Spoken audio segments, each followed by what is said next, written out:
Salut YouTube, ça fait pas mal de temps qu'on s'est pas vu, ça fait même plus d'un mois. La dernière fois, c'était pour une longue vidéo à l'issue de la saison pour vous présenter les différentes possibilités concernant l'avenir de l'OL, notamment avec cette mise sur le marché américain de John Textor, etc., etc. Et depuis donc ce 16 mai, il s'est passé plein de trucs. Déjà, comme vous pouvez le voir, j'ai changé d'appartement. J'ai toujours pas accroché les cadres au mur parce que je suis un procrastinateur de folie. Je suis parti en vacances aussi, ça m'a fait du bien. Je suis parti 2 fois en Italie, j'ai même vu le Napoli soulever son 4e Scudetto en direct de la ville. Je ne suis pas allé chez le coiffeur, ma boîte a trouvé des locaux à Lyon. Bref, plein de trucs super qui m'ont fait pas mal de bien, qui m'ont permis de prendre un petit peu de distance. Ah oui, et l'OL est en Ligue 2 aussi. Bah oui, parce que c'est pour ça que vous êtes là. Normalement, c'est ce qui s'est passé hier. La rendue de la DNCG a été claire. L'OL est rétrogradé en Ligue 2. Alors, je vais pas vous mentir, vous êtes là pour ça, vous n'êtes pas là pour voir mes photos de vacances, mais on va pas faire une vidéo pour décortiquer tout ça, et expliquer tout ça, faire une vidéo pédagogique pour vous expliquer les tenants et aboutissants de cette décision, puisque de toute façon, à l'heure où je vous parle, on n'en sait rien.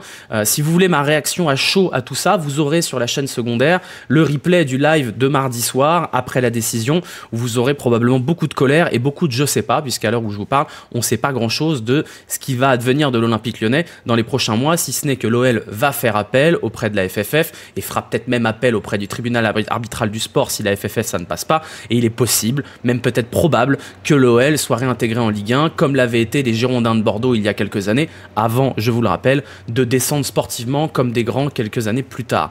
Voilà. Dans cette vidéo-là, elle est là pour vous expliquer que le contenu OL, sur cette chaîne, c'est terminé, en tout cas pour le moment. Ces derniers mois, si vous avez été attentif sur les débriefs, sur les derniers débriefs des derniers mois, vous avez dû m'entendre répéter quelque chose de manière assez répétitive, c'est que je suis fatigué. Et la vérité, c'est que je suis fatigué. Cette saison, elle a été très rude, elle a été remplie de coups de couteau sportifs. Il y a eu le derby, il y a eu l'OM, il y a eu Manchester United, il y a eu Bourgoin, il y en a eu tellement qu'on en a oublié. Il y a eu plein de bordel extra-sportifs aussi, les bagarres au stade, les agressions au stade, les saluts nazis, tous les déboires financiers, la DNCG, l'organigramme, Laurent Prudhomme. Bref, sur le plan perso, ça a été compliqué aussi, mais ça vous concerne pas. Mais disons que le temps que j'ai investi sur l'OL cette saison, c'est du temps que j'ai pas investi ailleurs, que j'ai pas investi sur ma boîte et que j'ai pas investi dans mes relations personnelles.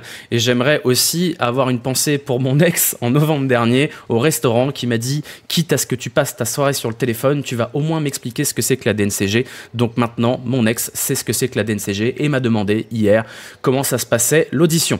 Voilà, autant vous dire que l'OL a pris une place prépondérante dans ma tête depuis quelques années. Et là, ça commence à être un petit peu trop. On a fait des débriefs toutes les semaines et j'ai plus l'énergie de le faire tout simplement. Cette saison, ça a été une quarantaine de débriefs et une quinzaine de vidéos sur l'extra sportif. Et plus la saison avançait, et plus il y a une chose qui me semblait claire, c'est que je faisais ça par habitude, presque par devoir vis-à-vis de vous, parce que c'est important d'avoir le soutien d'une communauté et je voulais pas vous décevoir. Mais la vérité, c'est que j'y prenais de moins en moins de plaisir et que je prenais tout simplement pas de plaisir à avoir joué l'Olympique Lyonnais. Je n'ai pas regardé le dernier match parce que j'étais en plein déménagement et ça m'a fait du bien. Voilà. Donc à un moment donné, il faut savoir dire stop et se renouveler. Et moi, j'ai la chance de vivre d'autres choses que Twitch et YouTube. Sur YouTube, vous le savez peut-être pas parce qu'on parle souvent que de l'OL et pas du reste, mais je fais un taf à côté, je suis chef d'entreprise d'une agence de 10 personnes, ça se passe très bien. Et mon activité de créateur, elle me rapporte de l'argent, c'est un fait, elle me rapporte entre 10 et 12 000 euros bruts par an, voilà, j'ai toujours été transparent avec vous, donc je vous donne les chiffres, mais c'est pas de ça dont je vis, c'est autre chose qui me permet de vivre. J'ai donc cette chance, une chance inouïe quand on est dans la création de contenu, de pas être dépendant du contenu qui marche sur les réseaux pour vivre. Aujourd'hui, faire du contenu OL, faire les débriefs en tout cas, ça me coûte beaucoup d'énergie et beaucoup de temps que je n'investis pas ailleurs. Et je pense qu'on arrive au bout de l'histoire après 3 ans et qu'il faut savoir faire autre chose. Donc comme je vous dis, j'arrive au bout du truc avec ce contenu actuel et de manière générale, j'arrive au bout avec cet Olympique Lyonnais là. Je voudrais consacrer plus de temps aux choses sur lesquelles je prends du plaisir à les faire, c'est-à-dire le contenu Ligue 1, le contenu sur les droits TV que je vous ai fait, c'est un truc que j'ai adoré faire, et notamment le vélo, un truc que je fais moins parce que j'étais trop occupé par l'OL et que j'aimerais faire davantage. Ça ne veut pas dire qu'il n'y aura plus du tout de contenu OL sur la chaîne. J'aimerais pouvoir enfin réussir à faire du contenu historique sur les grands matchs de l'OL, comme vous en avez ici, parce que vous êtes nombreux sur cette chaîne à avoir moins de 30 ans, moins de 25 ans, moins de 20 ans même, et à pas avoir vécu ces moments-là, et je pense que c'est important de les raconter, parce que notre vrai ADN, il est dans ces grands moments-là. Il y aura évidemment du contenu OL mélangé au contenu Ligue 1 de la chaîne, comme j'avais pu faire il y a quelques années, puisque peut-être que l'OL aura encore la chance d'évoluer en Ligue 1 l'an prochain, mais je ne couvrirai plus l'actu chaude et l'actu l'actu de manière générale de l'Olympique Lyonnais, tant que le club sera ce qu'il est. J'ai passé les 2 dernières années à essayer de décortiquer tout ce qui se passait autour du club sportivement et au niveau extra-sportif avec John Textor, et je crois que j'ai eu ma dose, très honnêtement. Je crois que je suis très fatigué de tout ça. Aujourd'hui, l'Olympique Lyonnais, c'est devenu un club au milieu d'autres clubs, un club qui sert à l'enrichissement personnel d'un propriétaire ahuri et mythomane qui continue sa course en avant et qui continue la décrépitude de ce club au service de lui-même et de ses copains. Et je crois que je ne peux pas être complice de tout ça. Donner de l'argent, donner du temps, donner de la visibilité à cet Olympique Lyonnais-là, c'est quelque part être un peu complice de ce qui s'y passe. Et ce qui se passe aujourd'hui à l'Olympique Lyonnais ne ressemble pas à l'Olympique Lyonnais dont je suis tombé amoureux il y a maintenant 30 ans. Mais cette lassitude, c'est pas que John Textor. C'est un club qui est gangréné par l'incompétence. Ça date pas d'hier et ça date pas de John Textor, au point que parfois on oublie de répondre aux mails et on se prend des sanctions FIFA pour 2000 € d'impayés parce que son directeur financier est un fantôme. C'est une académie en ruine, une académie dont on a longtemps été fier et qui a longtemps tenu le club à flot financièrement et qui aujourd'hui ne ressemble plus à rien et est gouvernée n'importe comment, si tant est qu'elle existe encore dans quelques années, on ne sait pas. C'est un coach que l'on aimait beaucoup, auteur d'une remontada folle et d'un des plus grands moments de l'histoire de l'Olympique Lyonnais, qui a été dégagé comme un malpropre au bout de la première série de mauvais résultats. On a vu la suite. C'est un ancien propriétaire historique aussi qui joue de la flûte, qui joue la tristesse alors que son communiqué est écrit aux petits oignons par son agence de com et préparé depuis des jours, pendant qu'il attend qu'une seule chose, c'est que le club soit en ruine pour pouvoir éventuellement le racheter. N'oubliez pas, quand même, on va glisser ça, que le seul gagnant de toute cette misère, c'est celui qui habite à côté et qui a récupéré la LDLS Arena. Ne vous faites pas avoir, il n'y a pas de gentil dans cette histoire. C'est un club dont le directeur général a passé plus d'1 an à se concentrer sur le fait de prendre des selfies, d'apparaître dans des vidéos et de liker des blagues sur Twitter plutôt que de s'occuper des gros problèmes du club. Parce que oui, désolé Laurent, mais s'occuper des nazis dans la tribune, c'est pas être juste un étudiant de gauche, c'est se préoccuper de son club aussi. Bref, aujourd'hui l'OL, c'est un club qui ressemble à vraiment pas grand-chose et certainement pas au club que j'aime depuis 30 ans. Le foot étant ce qu'il est, évidemment, je continuerai à regarder l'OL, je continuerai à supporter mon club, je pourrais pas m'empêcher de vibrer par ce club parce qu'on n'arrête pas d'être amoureux comme ça, c'est la vie, c'est le foot, on est passionné. Mais pour ce qui est de moi, pour ce qui est de ce que je fais sur internet, de ce que je fais sur cette chaîne, je vais m'efforcer de varier un petit peu et de faire autre chose pour prendre un petit peu plus de plaisir là-dedans.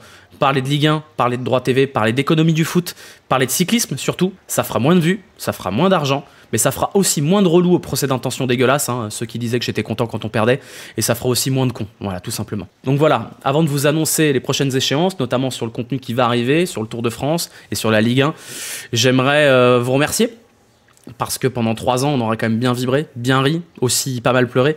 On aura fait pratiquement 150 débriefs ensemble, parfois avec beaucoup de bonheur, comme le match contre Montpellier, le 5-4, comme le match contre Strasbourg. On aura aussi beaucoup pleuré, notamment sur des éliminations piteuses comme celle de Nantes en Coupe de France, ou ces derniers matchs cette saison comme contre Bourgoin. Ça a été un vrai bonheur et un vrai plaisir pendant ces années-là de recevoir votre soutien, que ce soit dans les commentaires, sur Instagram, ou même très souvent en ville, en vrai. À Lyon, à Paris, parfois même à des endroits totalement absurdes comme à l'aéroport Saint-Exupéry et même en Italie, ça s'est arrivé. Donc merci à vous, merci pour le soutien, merci pour la fidélité, merci pour les mots d'encouragement, merci pour tout ça parce que vous avez été en vrai les relous, ils représentent 0,01% de tout ça et avoir votre soutien et savoir que pour certains d'entre vous c'était important et c'était une habitude, ça m'a beaucoup touché, même si ça m'a parfois me fait sentir obligé de faire les débriefs pour vous. Ça a été un vrai plaisir de ce côté-là. Et à ceux qui n'étaient là que pour l'OL ou les petits coquins qui venaient boire mes larmes sur les soirs de défaite, je vous en veux pas, c'est le jeu. Mais pas d'inquiétude, la commu OL, elle a la chance d'avoir des créateurs de grande qualité. Il y a Zach, il y a Teddy, il y a Mika, et il y en a plein d'autres que j'oublie et que je citerai, je vais pas citer tout le monde. Vous aurez largement de quoi aller boire les larmes des autres créateurs pour les prochaines années à venir. Et pour ceux qui suivent assidûment la Ligue 1 ou ceux qui aiment le vélo, on se retrouvera bien assez vite. Le Tour de France arrive dans quelques jours. Il y aura même les championnats de France que je vais liver sur Twitch. Il y aura des lives avant le départ, sponsorisés avec Van Riesel, que je remercie d'ores et déjà.